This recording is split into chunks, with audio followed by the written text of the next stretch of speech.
और प्रिंसिपल साहब आज कह रहे हैं आज भाजपाई हो गए हैं, आरएसएस के लोगों के आगे पीछे घूमते हैं।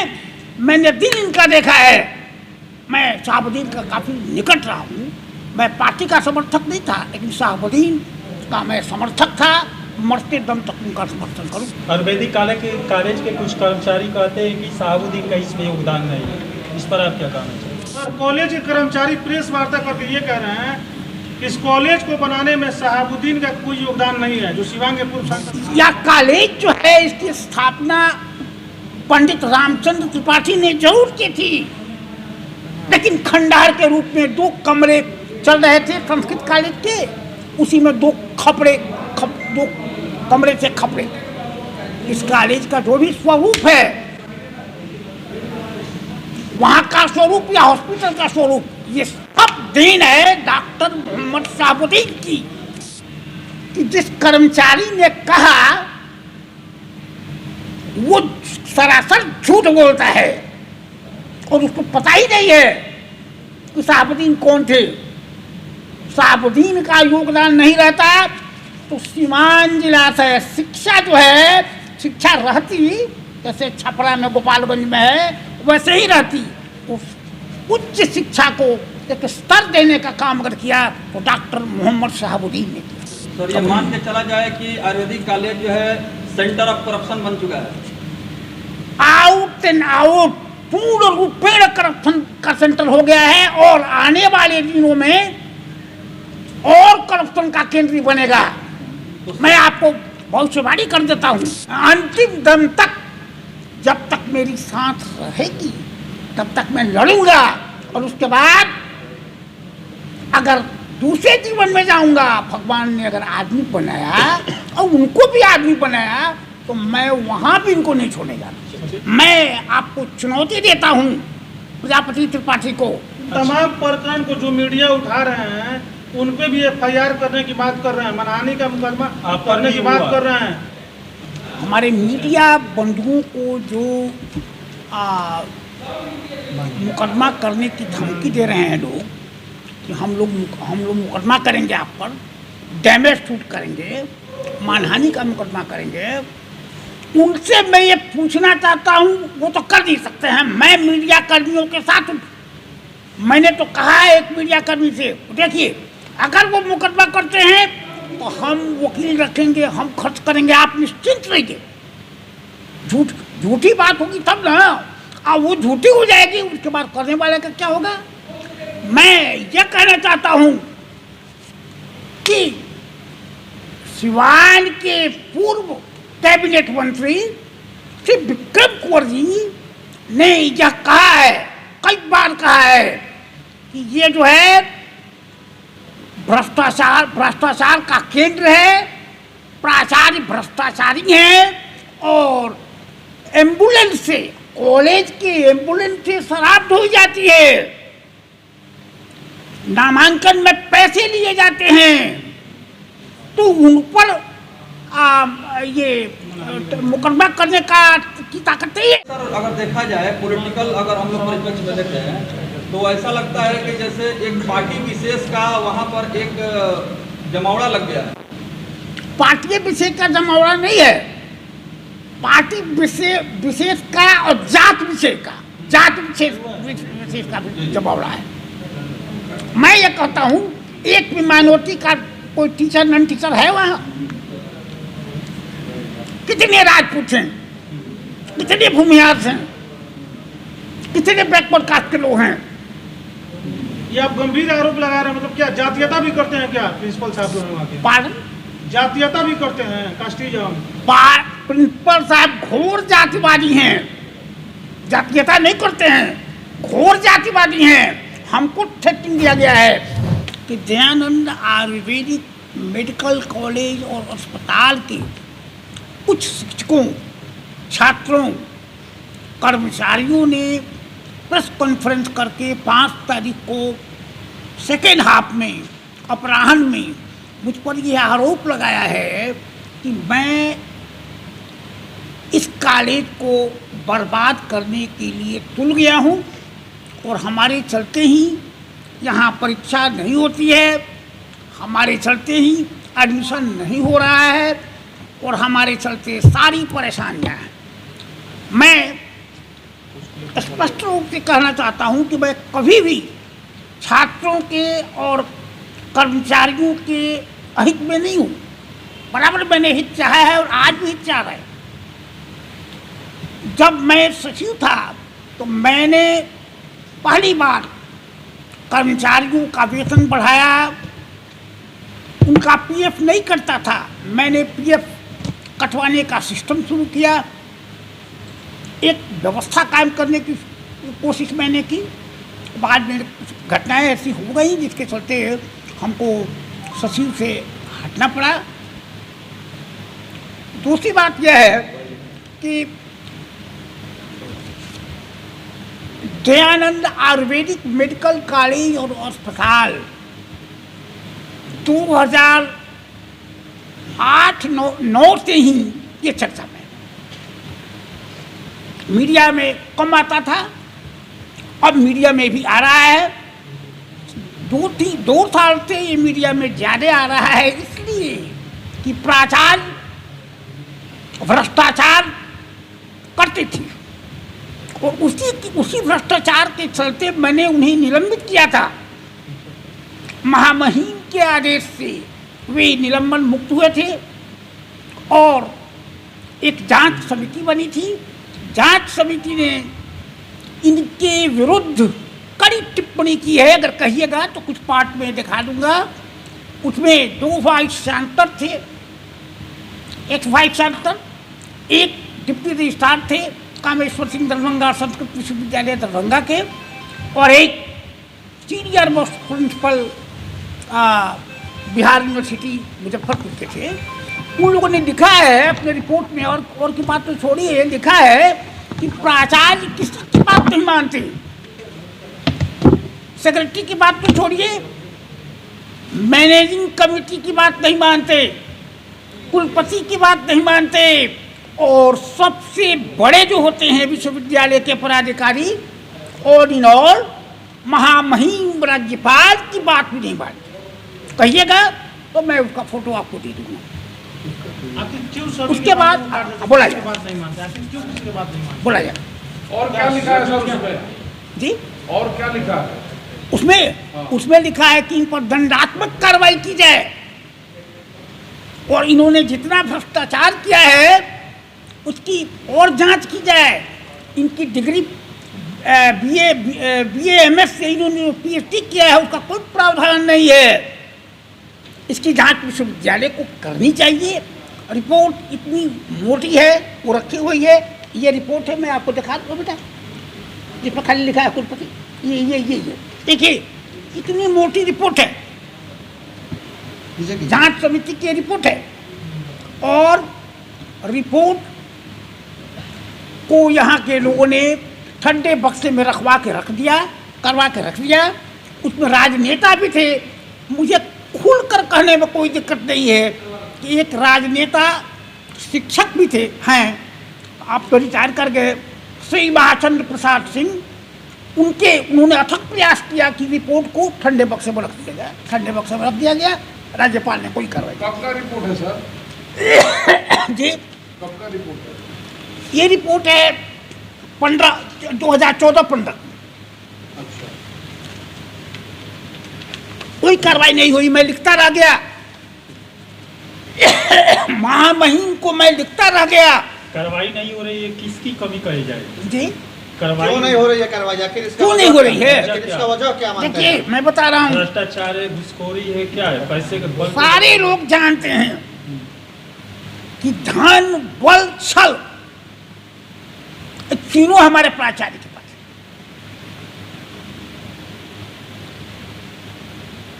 है। धन, बल और छल के चलते इस पर कार्रवाई नहीं हो रही है। कोई नहीं कंटिन्यू। और दूसरी कोई बात नहीं है। सर ये 29 छात्र वाला क्या मामला है? या जोर से बोला जाता है। 29 छात्रों के नामांकन वाला क्या मामला है? ये तो मामला इधर का है, ये तो पहले की बात थी, इधर तो मैं बता रहा हूँ आपको। 29 छात्रों का मामला यह है कि भारत सरकार ने ये नियम बना दिया कि 2020 से किसी भी छात्र का नामांकन मेडिकल में या इंजीनियरिंग में नहीं हो सकता है अगर वो नीट नहीं। क्वालिफाई नहीं करता है। तो यहाँ जो 29 छात्रों का इन्होंने नामांकन किया उसका बहाना दिया है। बहाना यह दिया है कि सुप्रीम कोर्ट ने एक जजमेंट में लिखा है कि ये छात्र चूँकि परेशान है, वो हरियाणा का और पंजाब हाई कोर्ट का जजमेंट था, उसमें टेम्परेरी रिलीफ दिया गया था। छात्र गए सुप्रीम कोर्ट, तो सुप्रीम कोर्ट ने कहा कि भाई ठीक है, आप लोग को मैं परमिशन देता हूँ विशेष स्थिति में, लेकिन कहीं पर ये दोहराया नहीं जाएगा, एग्जाम्पल आप नहीं बना सकते हैं, क्योंकि जो मापदंड है वो मैं नहीं कम करूँगा। तो उसी का उदाहरण लेके और बात सुन लीजिए, मज़ेदार बात यह है उसमें जो है था कि फलना डेट तक जितने एडमिशन दिया है सुप्रीम कोर्ट में, फलना डेट तक जो एडमिशन दिया है, नवंबर का कोई डेट था जहाँ तक मुझे याद नहीं है, उस डेट तक जो एडमिशन लिया है उसी को ये लाभ मिलेगा और उसी लड़के के लाभ मिलेगा जो कोर्ट में आया है, जो सुप्रीम कोर्ट में आया है अपील में। इन्होंने क्या किया कि इसको अपने में ले लिया कि भाई सुप्रीम कोर्ट का आदेश है कि फलना तारीख के पहले जो एडमिशन हुआ है तो एडमिशन इन बैक डेट में, एडमिशन तो किया बाद में, लेकिन बैक डेट पे दिखाया कि ये नवंबर में हो चुका है, जबकि सबका एडमिशन जो है वो हुआ है फरवरी मार्च में। इसलिए जो जांच हुई थी उसमें जब ये देखा जाने लगा कैश बुक, तो कैश बुक में साफ बात आ गई कि अधिकांश एडमिशन जो है। अच्छा, इन तमाम प्रकरण को जो मीडिया उठा रहे हैं उन पे भी FIR करने की बात कर रहे हैं, मनहानि का मुकदमा करने की बात कर रहे हैं। हमारे मीडिया बंधुओं को जो मुकदमा करने की धमकी दे रहे हैं लोग कि हम लोग मुकदमा करेंगे, आप पर डैमेज सूट करेंगे, मानहानि का मुकदमा करेंगे, उनसे मैं ये पूछना चाहता हूँ, वो तो कर नहीं सकते हैं। मैं मीडिया कर्मियों के साथ मैंने तो कहा है एक मीडिया कर्मी से, देखिए अगर वो मुकदमा करते हैं तो हम वकील रखेंगे, हम खर्च करेंगे, आप निश्चिंत रहिए। झूठी बात होगी तब ना, और वो झूठी हो जाएगी, उसके बाद करने वाले का क्या होगा। मैं ये कहना चाहता हूँ कि सिवान के पूर्व कैबिनेट मंत्री श्री विक्रम कुंवर जी ने यह कहा है, कई बार कहा है कि ये जो है भ्रष्टाचार का केंद्र है, प्राचार्य भ्रष्टाचारी हैं और एम्बुलेंस से, कॉलेज की एम्बुलेंस से शराब ढोई जाती है, नामांकन में पैसे लिए जाते हैं, तो उन पर ये मुकदमा करने की ताकत नहीं है। प्रिंसिपल महोदय, मुकदमा किया हुआ है, आप लोग का क्या आप पे भी मानहानि का दावा उनके तरफ से किया हुआ है और लगातार ये देखा जा रहा है सर कि आप पे ऊपर भी आरोप आ रहे हैं कि आपके वजह से कॉलेज ही नहीं, छात्र छात्रा जो है कॉलेज के वो भी परेशान रह रहे हैं। और ज़िले का एक मात्र ये महाविद्यालय है, आपके ज़िले का है, इसको सुसज्जित तरीके से चलना चाहिए, ये उन लोगों का भी कहना है कि अगर सर ऐसा करें कि वो सुसज्जित तरीके से चले। आपकी क्या दुश्मनी है सर? आप मुझे प्रजापति त्रिपाठी प्राचार्य से कोई दुश्मनी नहीं है। प्रजापति त्रिपाठी नाते में मेरे साले लगते हैं। मेरे चचेरी बहन की शादी, मेरे चचेरे भाई जो पुलिस इंस्पेक्टर थे उनकी शादी इनकी चचेरी बहन से।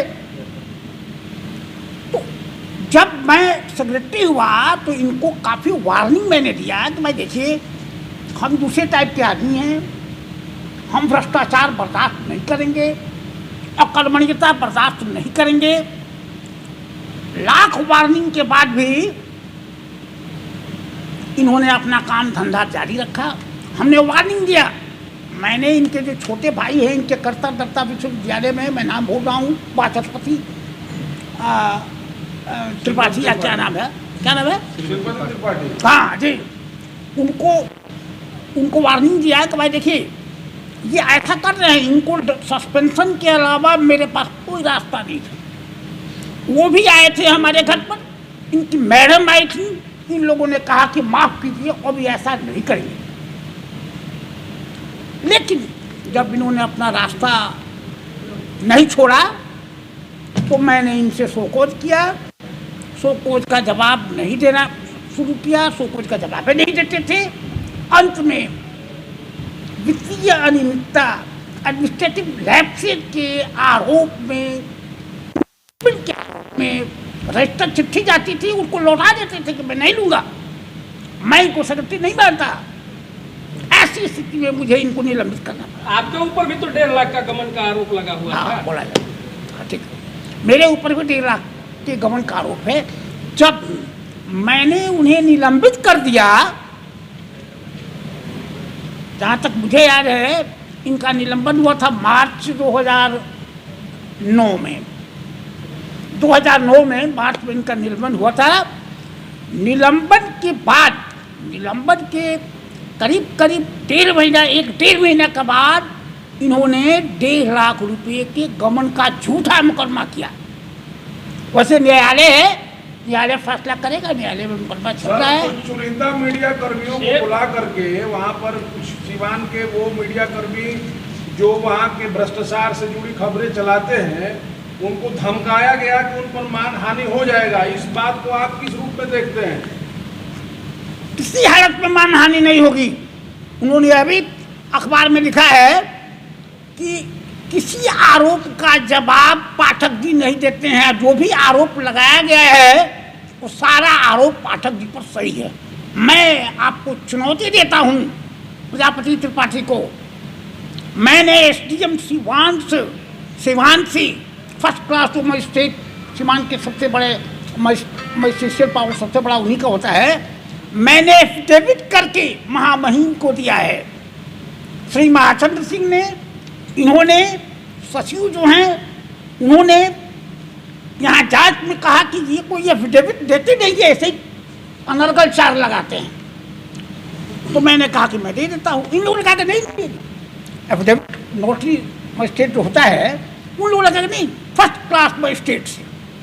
हमें कहा हम देंगे, मजिस्ट्रेट का कहिए मैं डीएम का देंगे।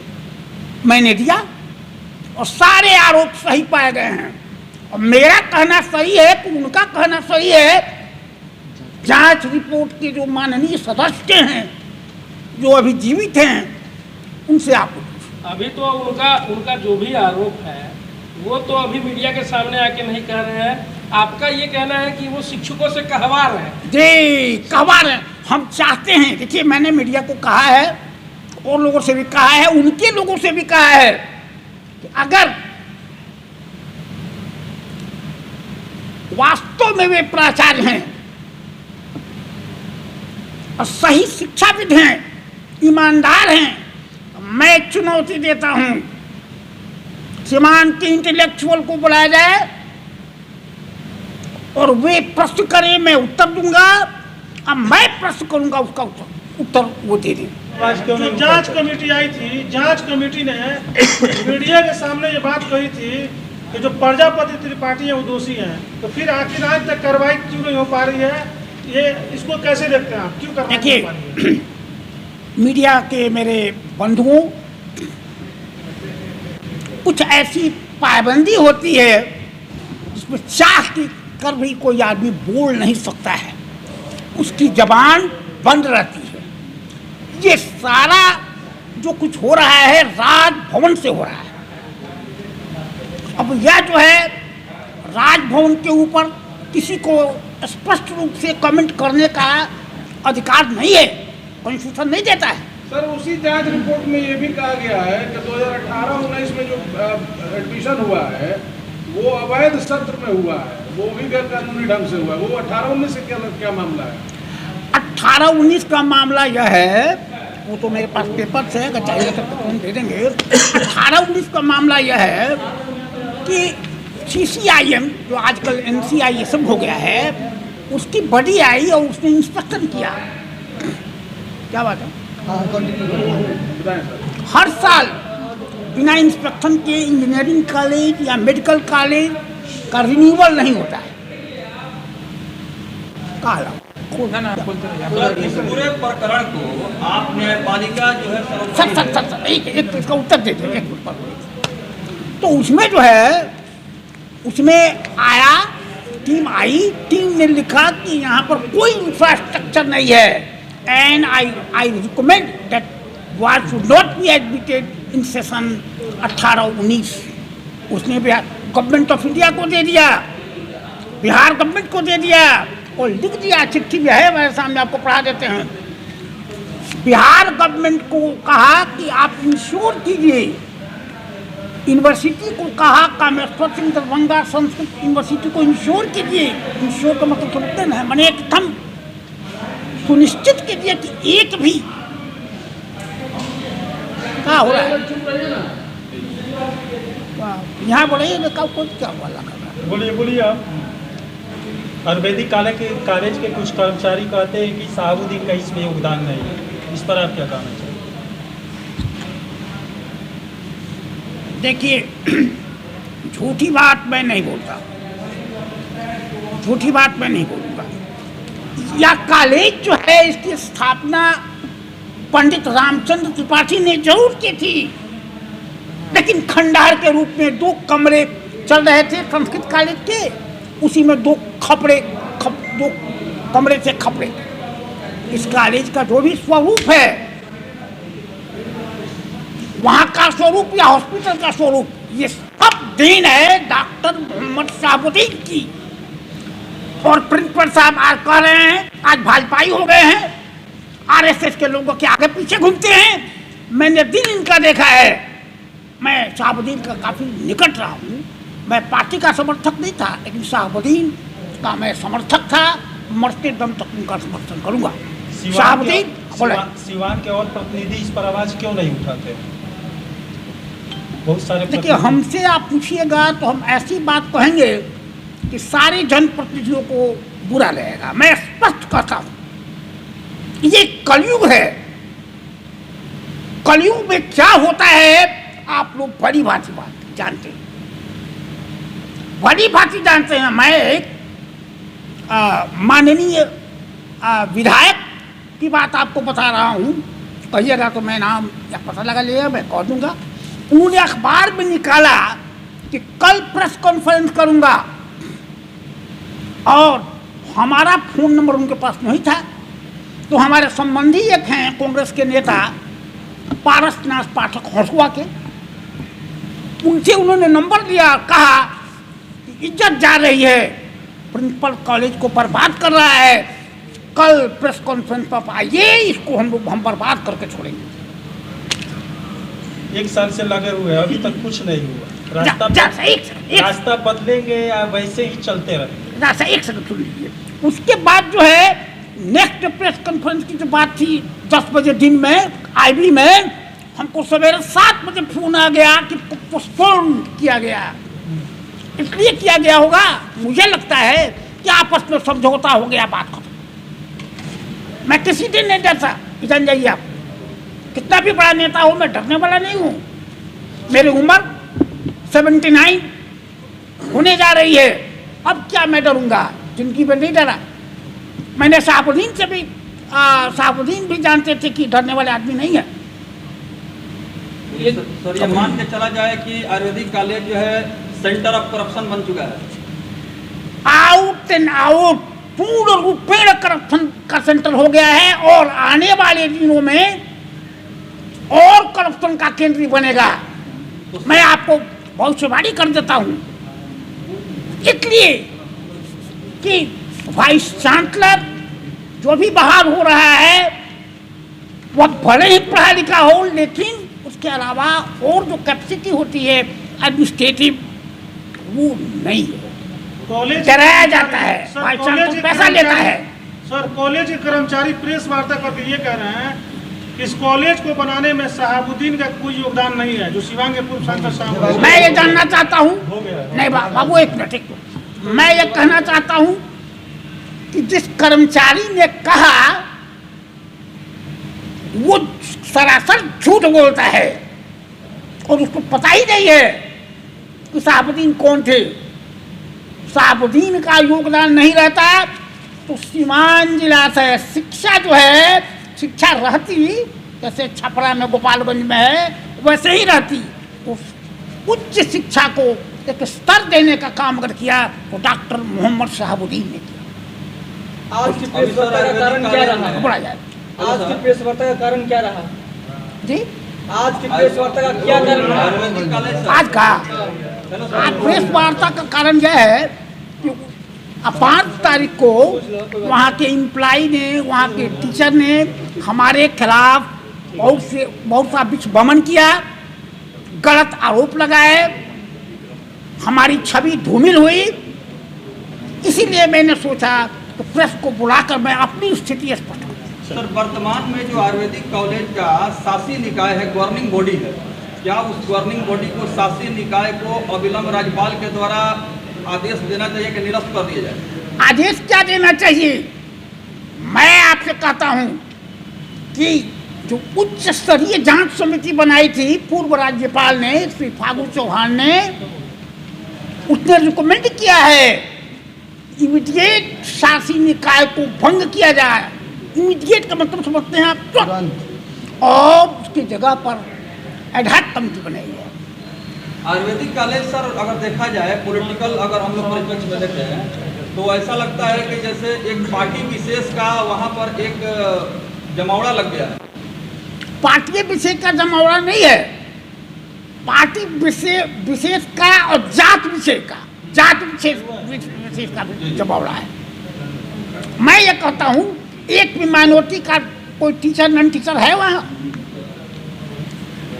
कितने राजपूत हैं, कितने भूमिहार हैं, कितने बैकवर्ड कास्ट के लोग हैं। ये आप गंभीर आरोप लगा रहे हैं, मतलब क्या जातीयता भी करते हैं क्या प्रिंसिपल साहब जो है वहाँ के? पार्डन? जातीयता भी करते हैं, कास्टिज्म? प्रिंसिपल साहब घोर जातिवादी हैं, जातीयता नहीं करते हैं, घोर जातिवादी हैं। हमको थ्रेटिंग दिया गया है, हमारा सामाजिक बहिष्कार उन्होंने कराया है, करा रहे, लेकिन मैं तैयार अंतिम दम तक, जब तक मेरी सांस रहेगी तब तक मैं लड़ूंगा। और उसके बाद अगर दूसरे जीवन में जाऊंगा, भगवान ने अगर आदमी बनाया और उनको भी आदमी बनाया तो मैं वहां भी इनको नहीं छोड़ने जा रहा।